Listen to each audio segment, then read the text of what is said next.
Welcome to Game Changers, where faculty members at the University of Texas offer Longhorn Network viewers an in-depth look inside their most innovative research. Zachary Elkins is an associate professor of government at the University of Texas at Austin, where he studies the design of constitutions. As a political scientist, his research has led him around the world to assist in the drafting of new constitutions. A recent collaboration with Google has led to the website Constitute, a searchable site that gathers the constitutions of every independent state in the world. The American public is not going to stand by any president that crosses the U.S. Constitution, that's for sure. One of the strongest things you could say in American politics or in politics of some other countries is that's unconstitutional. On this episode of Game Changers, Professor Elkins details the challenges of designing new constitutions and the reasons why our own constitution endures. My name is Zachary Elkins. I'm an associate professor at the Department of Government. I'm also a faculty associate here at the LILAS, the Latin American Studies Center here at the University of Texas. I've been interested in Latin America for quite a long time. During my undergraduate days, I was very interested in Central America. This is the 1980s when politically Central America was on the map. But I became very interested in other parts of Latin America. I was actually born in Bogota, Colombia, and spent part of my years in Latin America. My dad was a sociologist and a Latin Americanist like me, so we traveled all over the place.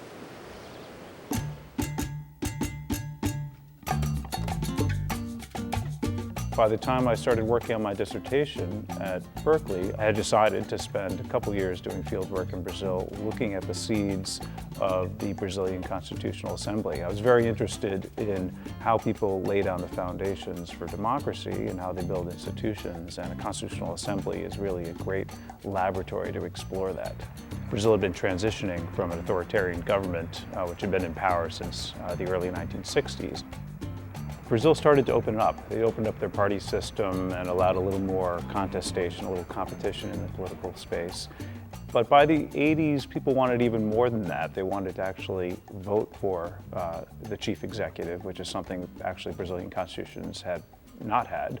The president had always been indirectly elected. So there was this movement for what they call directa já, which is direct elections already now for the president. And that was really quite a large-scale movement. And all constitutional moments have this sort of fever. I think people recognize that they may not know what they do or how they do them, but they recognize that constitutions are important documents, and they see this as a moment to be involved. And so people were taking to the streets. They wanted to stay in government, and this is no surprise. In the 1980s, people were coming out of the shadow of authoritarian governments in Latin America, Brazil included.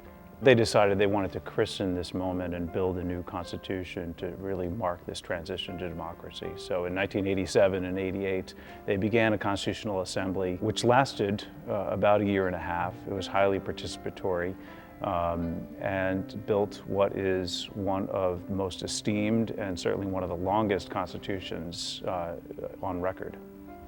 One thing that happened was that they solicited proposals from the public. I think there were about 60,000 proposals that filled boxes outside the Brazilian Congress.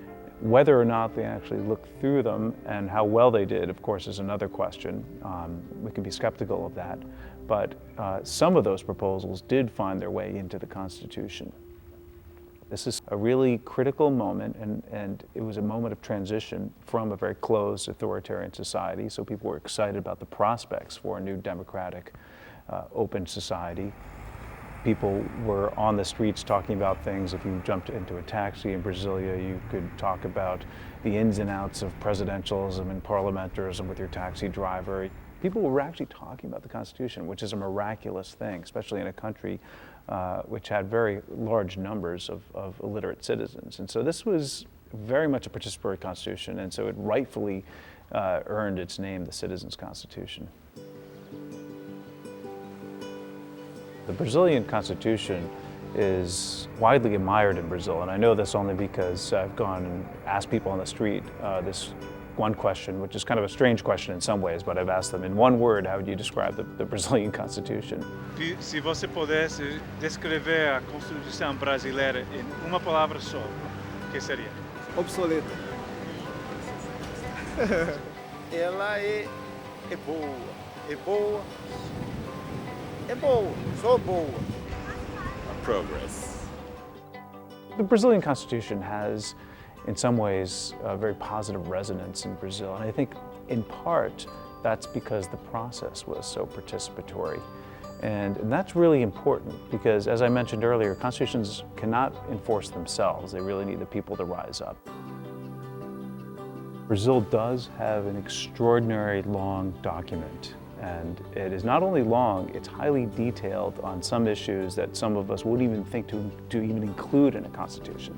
So let's take sports. Brazil has 4 or 5 pages just on sports. They have a sports minister who, incidentally, the first one was Pelé.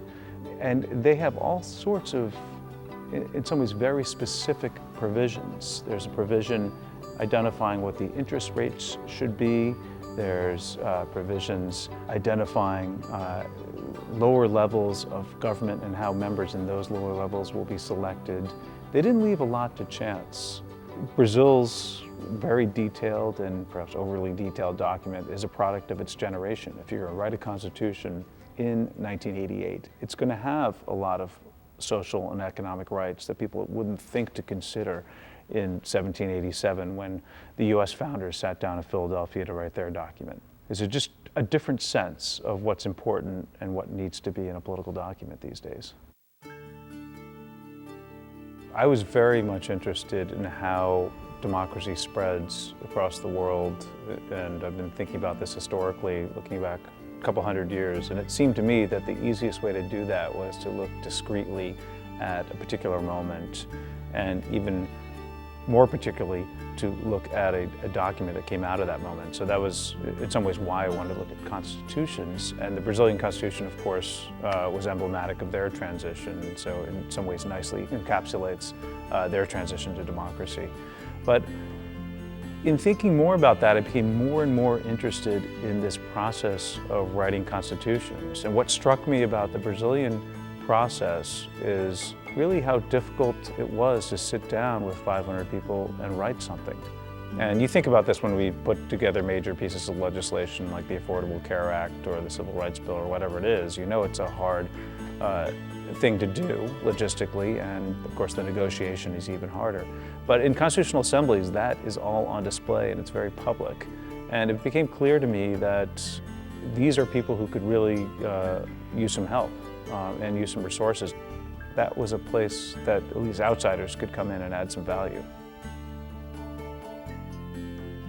More from Professor Zachary Elkins on Game Changers in a moment.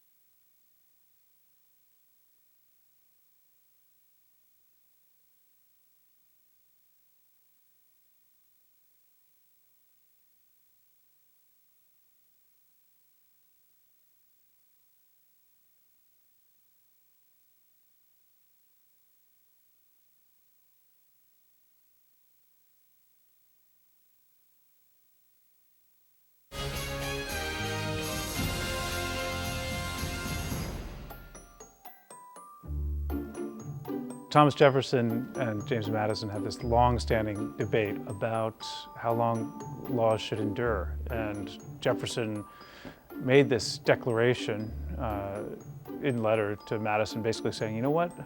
All laws, including the Constitution, should self-destruct in 19 years. So he suggested that as a baseline, and you know, of course, Madison, who was involved in actually writing the Constitution, didn't like the idea of that. He saw some more virtues in stability. Jefferson's point is, you know, a powerful and a valid one in that there's some real issues in representation when constitutions last generation after generation. For example, let's think of slavery or even civil rights. In the 1950s, obviously, a majority of the people were happy in the South with Jim Crow laws, but the Constitution said something very different. And there was a moment where majorities would have run roughshod over those rights that were enshrined in the Constitution. Of course, there are many reasons why Madison's argument holds sway too. I mean, there's all sorts of virtues and stability. I mean, this Constitution has ruled us for 200 years. It's done something right. It's, a broad framework document, and it sets down a set of principles that we all, for the most part, agree with. That, in some ways, epitomizes the challenge for constitutions. This is just a basic issue of updating institutions as society evolves. Constitutions typically don't last that long.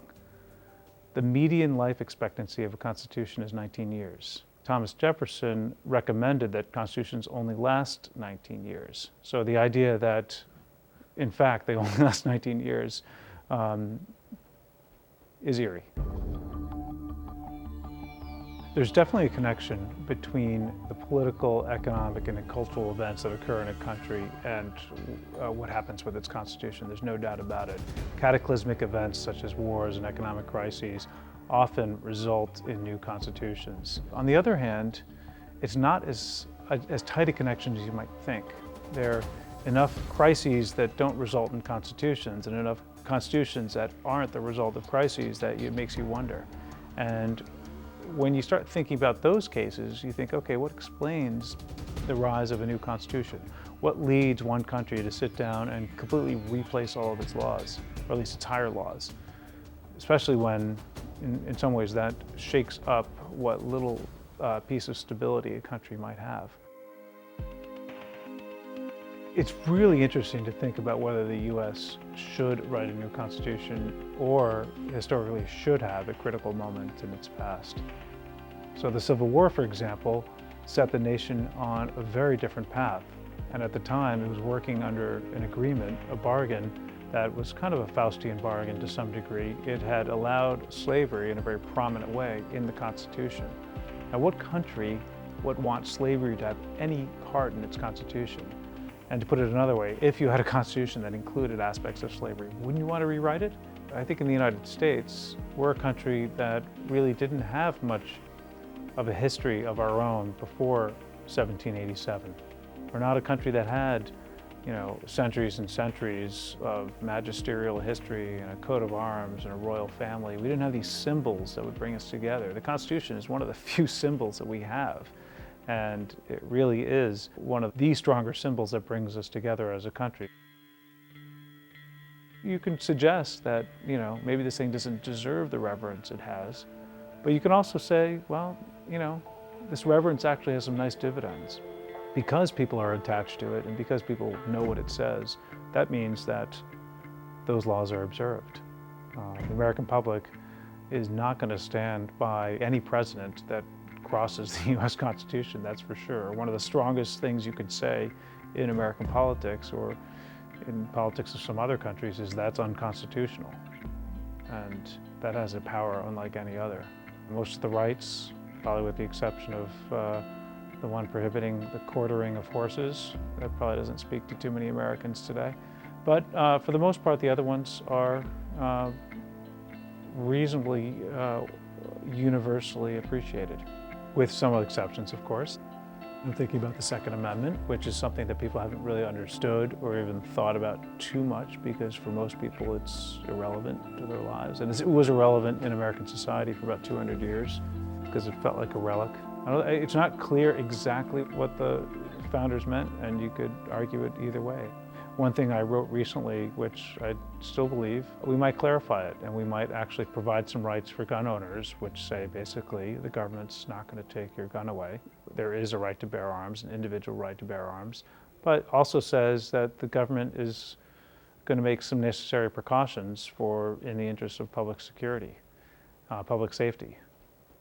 Could we revise the Second Amendment? Could we actually do it practically and follow the Article 5 course of amending the U.S. Constitution to do so? I doubt it. What that would mean would be getting the current Congress on board, 2/3 of them, and then getting 3/4 of the states to sign off on that. I don't think it's going to happen, especially in this polarized climate.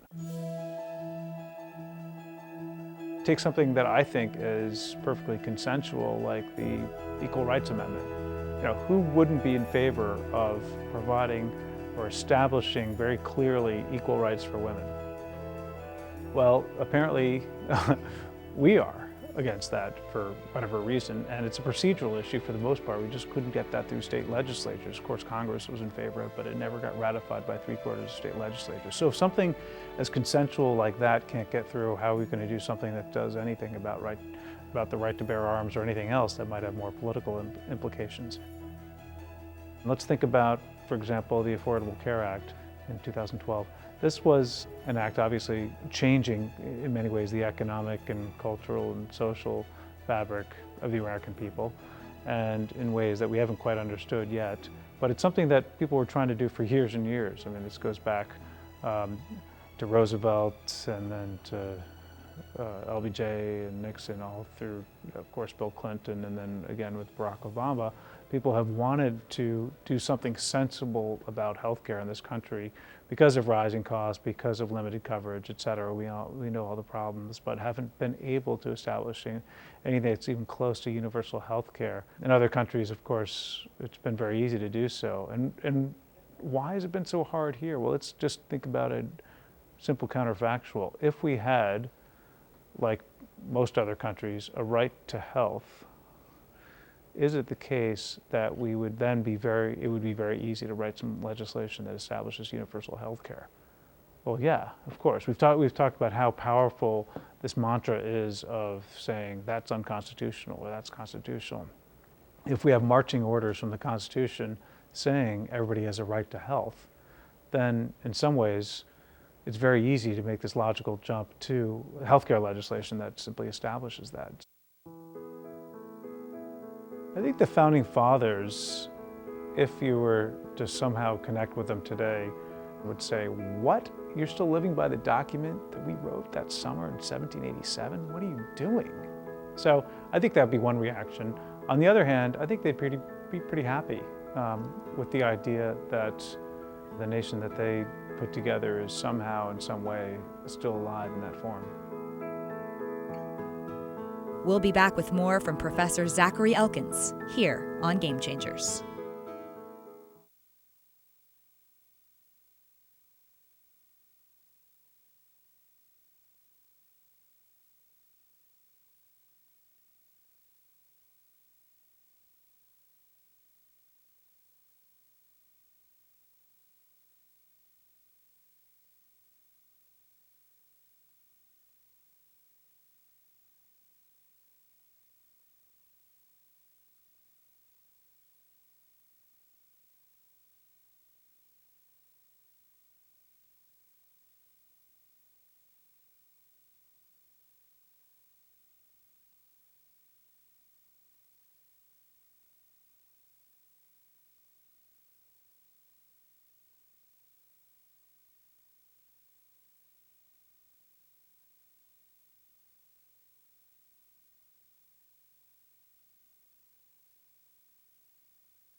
When I was doing my dissertation work in the late 1990s and early 2000s, I was looking at the Brazilian Constitutional Assembly, but I was also looking across the world at other constitutions.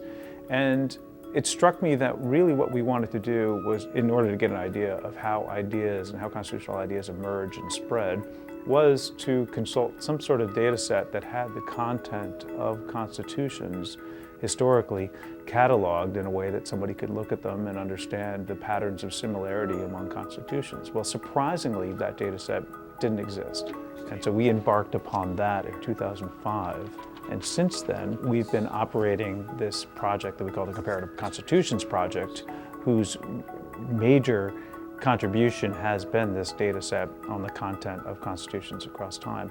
We embarked on this project, which is somewhat ambitious, to collect the content of every single constitution that had been written since 1789. So essentially every modern democratic constitution. Another thing that struck us was that constitutions, and this is a really important part of constitutions are not credit card contracts. They're contracts that ordinary people are supposed to understand. And so they don't necessarily need experts coming in and telling them what the Constitution means or should mean. Citizens should be able to read the Constitution and decide for themselves what they mean. So in some ways, what we wanted to do was to put our data and our texts out there in form for everybody to see. Essentially, we wanted to get out of the way and put our data there and allow citizens and drafters in countries to read these texts, analyze them for themselves, and decide what they want in their constitutions.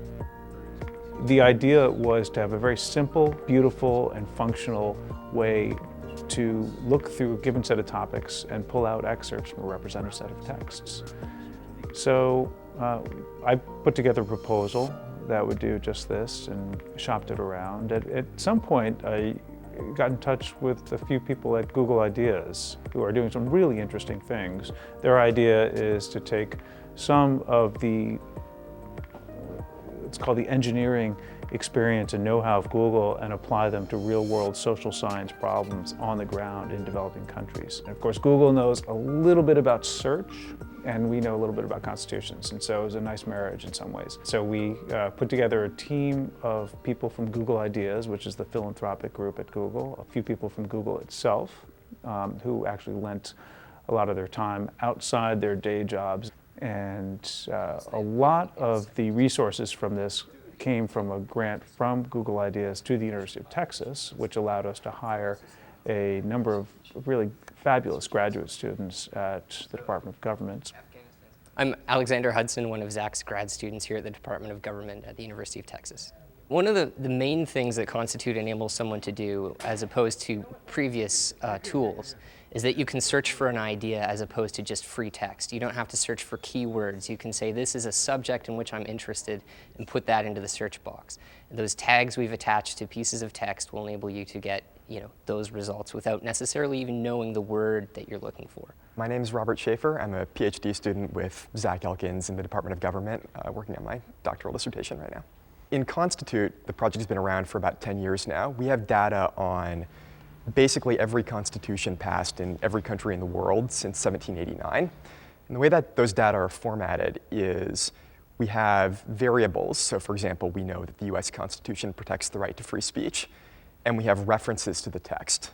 When you go to Constitute, the first thing you see is a very image that we've selected from any number of constitutional settings. And really what we want to do here is be as beautiful as possible, let's put it that way. Because generally when you read through constitutions, it's a generally very grim, depressing, and desultory experience. You sit down in some library, pull out books off the shelf that have never been checked out in 20 years, and you pull some things together. So we want Constitute to be opposite. We want Constitute to be this really fabulous design experience where you go there and have a very simple, functional experience. Right now, we have constitutions from 188 countries. That's almost all the countries in the world. The last time I checked, we've had visits from 174 countries. In places that are undergoing revision right now, such as Egypt and the Dominican Republic, there's been a fair amount of interest. It's become clear to me that for educators and students, this is a fabulous resource. One thing we want to do is to expand the set of constitutions that are there. So right now we have every current constitution in force for almost every single country. But what we want to do is to push back further in history and include all the other historical documents. Another thing we want to do is to actually put this in the language of citizens from the countries that are writing constitutions. On Constitute right now, you can pin these excerpts and save them later for analysis, but why not make it easier and in some ways more collaborative in that part of the process? So our thought is to take these documents and allow for some annotations and some comments by readers. But the important thing is to allow people to comment on text.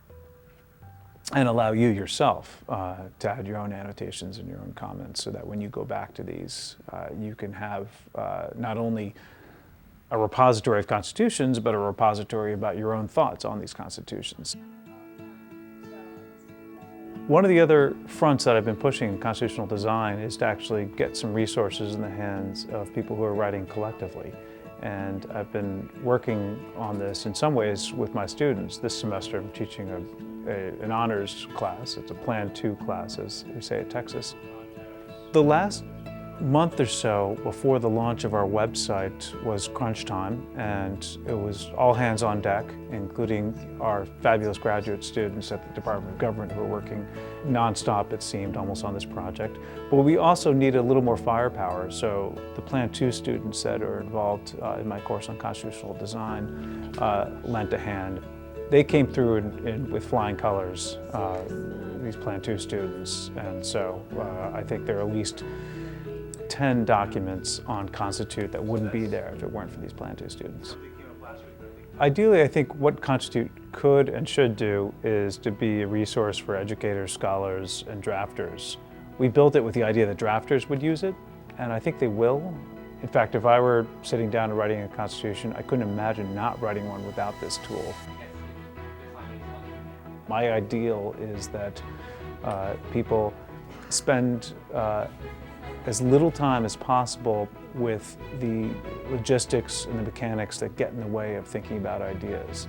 And I think that Constitute, because it allows people to work so efficiently in the search and analysis part of constitutional design, will allow people to actually focus on what matters. The University of Texas has been a phenomenal home for Constitute. It's provided all sorts of support, both financially and in engineering capacity. Really, there are all sorts of pockets of knowledge and resource around the University of Texas which have been phenomenally useful. I often quote Danquart Rustow in saying that history is far too important to be left to the historians, and so I think this is another example of that.